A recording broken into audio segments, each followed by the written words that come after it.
Mizuno, the Osaka-based brand that often doesn't get the hype it deserves in the running shoe world. It's still more of a niche pick compared to the giants, but now we see it as one of the most forward-thinking, innovative brands out there, especially when it comes to midsole compounds, right alongside ASICS and Puma. The Mizuno Neo Vista 2 is a sequel to the original Neo Vista, and it's a case where the follow-up outshines the first. The original pitched itself as a plated super trainer, but never quite found the snap or rebound to fit that role, feeling more like a recovery shoe in disguise. The Neo Vista 2 throws off the disguise and unabashedly embraces its new identity, raising the stack height, softening the foam, and delivering a max cushion ride that feels more cohesive and better defined in purpose. It's not perfect. The fit runs long, with a sloppier heel and higher volume upper, but compared to the first, it feels like a step forward.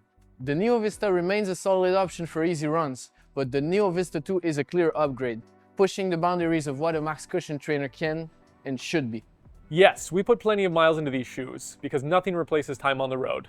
But we don't stop there. We cut every shoe open to see what's hiding inside. Then we run them through our compression machine, which applies the same range of forces you generate with each foot strike. That's how we get objective measurements for cushioning, energy return, and firmness across the board. It keeps every shoe on equal footing.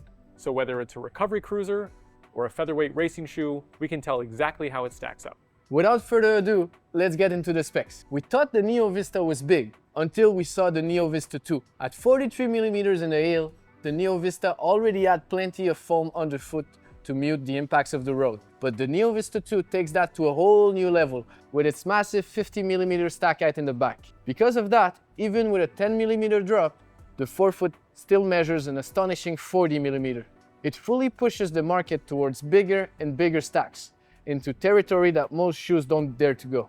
And with all that extra foam, you'd expect the Neo Vista 2 to also pack some extra grams. But surprisingly, both versions land in the same ballpark, right around 260 grams.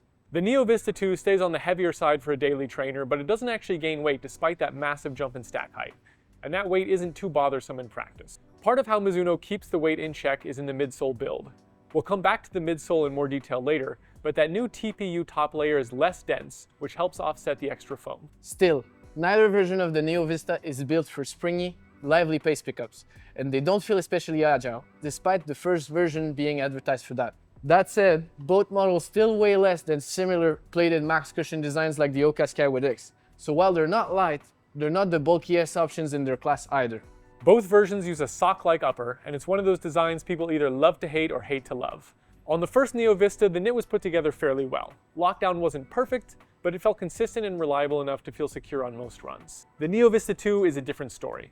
The shoe simply runs too long to be called true to size. The toe box is wide, the knit is looser, which works well for high-volume feet but becomes a problem for narrow-footed runners.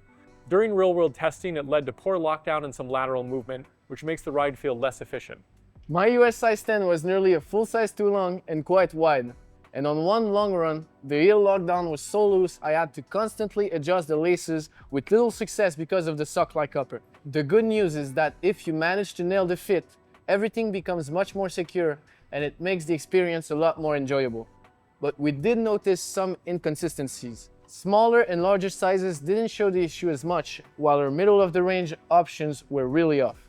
For instance, I'm normally a size 11 but fit perfectly in a size 10.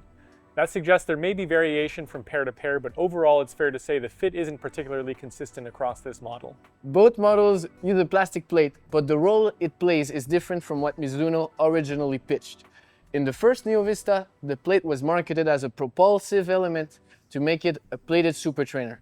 In practice, it mostly worked as a stabilizer for the soft foam and not something that helped you pick up the pace. A real super trainer needs much more than just a plate. It needs a consistent, efficient design with some stiffness and a somewhat aggressive rocker.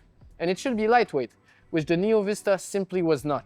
What it did have was a smooth, maximalist ride that made it an excellent recovery and long-run shoe. Mizuno leaned into that for the second version. The Neo Vista 2 embraces its identity as a premium max cushion trainer, with the plate still there to stabilize the even taller, softer foam rather than to act as a source of propulsion. Sure, you can still use both for strides or the occasional acceleration, but there are many more efficient shoes for that. Both of these shoes are impressively cushioned, easily soaking up impact and taking a lot of stress off your legs with every stride. The Neo Vista 2 does this better though. Thanks to its higher stack and updated midsole, it's able to absorb even more force and it feels more protective underfoot. Mizuno uses a dual layer setup in both shoes, but with an important difference. The first Neo Vista had 2 layers of an older EVA compound on either side of the plate, while the Neo Vista 2 uses supercritical TPU on top with EVA below the plate. Both deliver a smooth ride that's perfect for days when you just want protection from the road and comfort without thinking about the shoe. They also stay consistent across different forces, so no matter your pace, weight, or strike pattern, the cushioning remains reliable.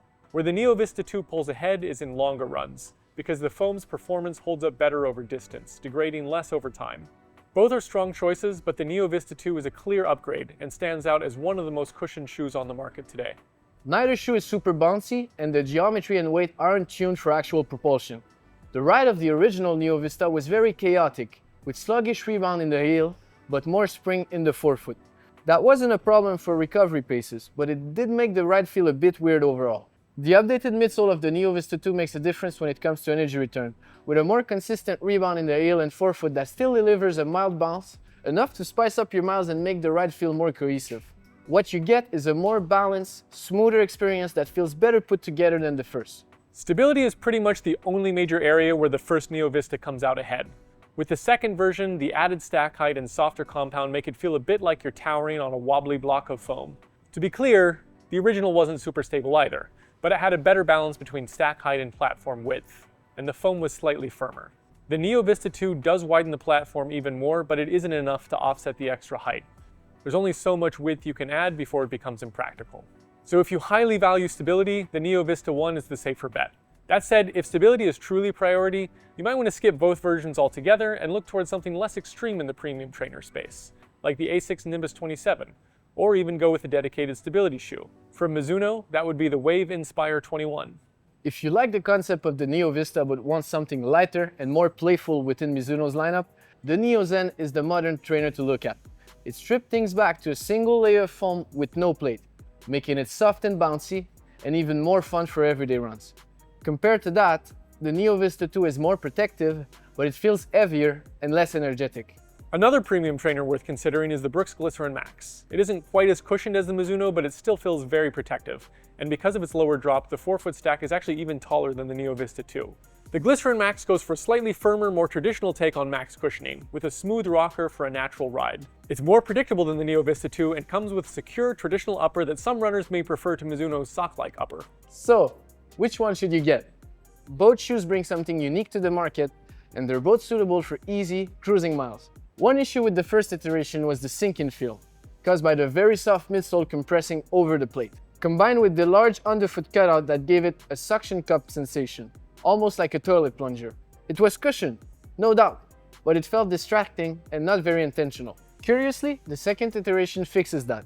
Even though the cutout is just as deep, it's narrower and more angled, and that seems to be enough to solve the problem for me. But aside from that, the second version takes things to another dimension. Our data shows it's better cushioned, and it's easy to feel that when you run in it. For those reasons, it's become a shoe I reach for on days when my legs feel sore and in need of pampering. Since the second version came out, it's the one I always choose over the first. That wraps it up for today's video. Have you run in either of these shoes? Let us know in the comments what you thought. And if there's any other shoes you want to see us compare, let us know. By the way, we just started a running shoe specific Instagram page that you can check out in the links below. Until next time, I'm Robin from RTINGS.com. And I'm David from RTINGS.com, where we help you find the best product for your needs.